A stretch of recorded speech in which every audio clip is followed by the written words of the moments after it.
So we're being asked to fund a YouTube channel now. What on earth are they thinking at the BBC?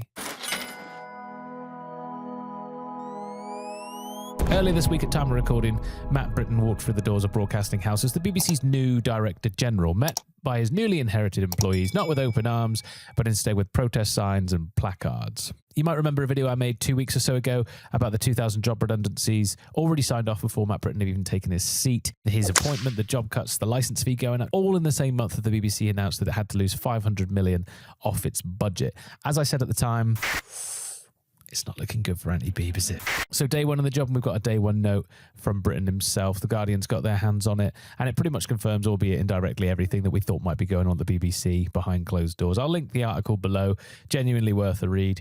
I'm not the biggest fan of The Guardian by any means, but there are a few lines in there that I think deserve a closer look. So jumping into his memo then, Britton writes, "Excellence at the BBC has always been founded on great storytelling and brilliant independent journalism.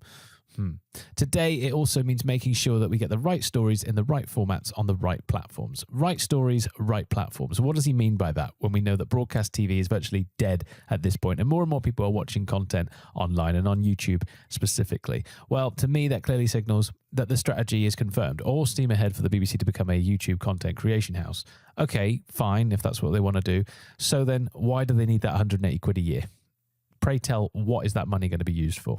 Because as I said in that last video, YouTube is a free platform. It's free to watch, free to upload. Anyone can do it. I make videos. You probably make videos. If you don't make videos, you probably know someone who does. There's no barrier to entry. The only barrier is the will to do it. You either have it and then you carry that ahead and actually make videos and upload them, or you don't. YouTube is a commercial platform. That's the whole point of it, really, is that it's funded by advertising. So although there are plenty of YouTubers that have backers and things, and if they don't have backers, then they subsidize their work through sponsorships and stuff like that, ultimately anyone can do it. The BBC is obviously funded by a compulsory levy, otherwise known as the licence fee, or at least it's supposed to be. It's now going to be creating content specifically for YouTube as well in that deal that I've talked about a few times. So doesn't that point to like kind of a conflict of interest when you consider that Matt Britton used to be president of Google Europe, Middle East and Africa, and Google owns YouTube. He spent over a decade there, and his first act as Director General of the BBC is to announce essentially, and albeit indirectly, that the BBC's future will be on YouTube.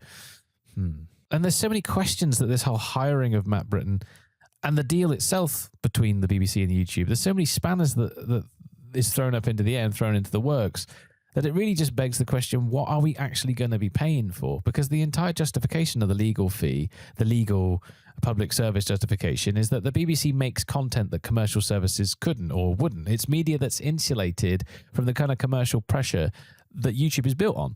And so if that's the deal, then the moment that YouTube becomes the strategy for the BBC, surely that all disappears, doesn't it? That's all gone now. Surely that's the end of the BBC as an entity, isn't it? Aren't they just speeding up their own demise by adopting YouTube this way? I mean, no longer are they going to be a once much loved institution. They are now going to be just a channel or a series of channels, unless they get to play by different rules on YouTube. And if they do, what does that say about YouTube? Are we now going to have to pay for YouTube mandatorily in the UK? What does it mean for Ofcom? There are so many issues that all of this brings up, and it all just shows how clueless the people at the top really are. People that in government, people that run media and culture in this country, but also people at the top of the BBC. They just keep stepping on rake after rake after rake.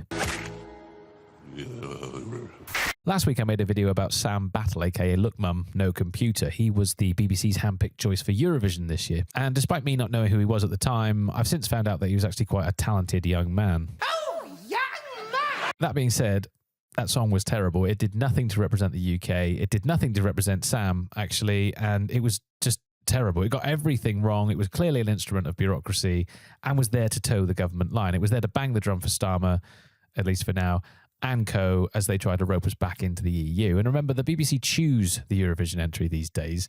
They don't like public choices anymore. They claim that they know what quality is and we don't. Well, they chose Look Mum No Computer this year, almost certainly because of his YouTube presence, which, given everything I've said so far about their YouTube strategy, is quite on the nose, isn't it? And he came last.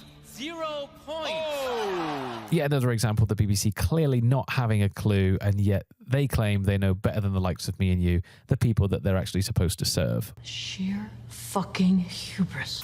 Let's go back to this Guardian article to finish this off then. So quoting Matt Britton again, the BBC has proved throughout its history how quickly it can reinvent itself to serve the needs of audiences, from restructuring for World War II to repurposing during COVID to spinning up services in conflict zones, he said.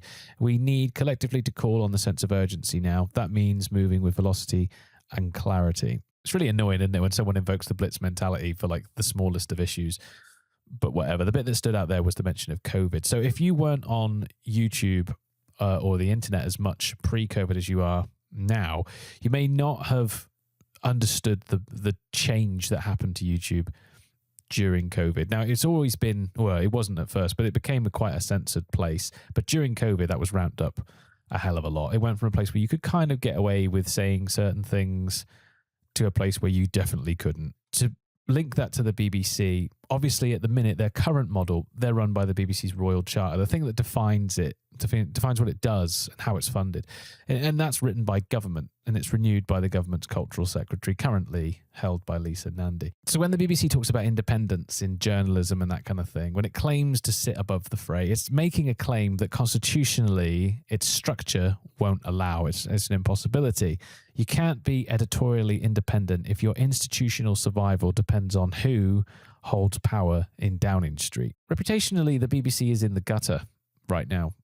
And that connection that's been lost with the British public, I don't think it's going to be healed anytime soon. It only ever seems to get worse the longer they continue to operate. It seems like every week, every month, another scandal comes out and another scandal comes out. So there's no way, I think, that they can heal this divide. It's just not something that I think people are going to be willing to enter. And we can all see that the days of broadcast TV are numbered. I mean, I think it's the first year that the Champions League final isn't going to get broadcast.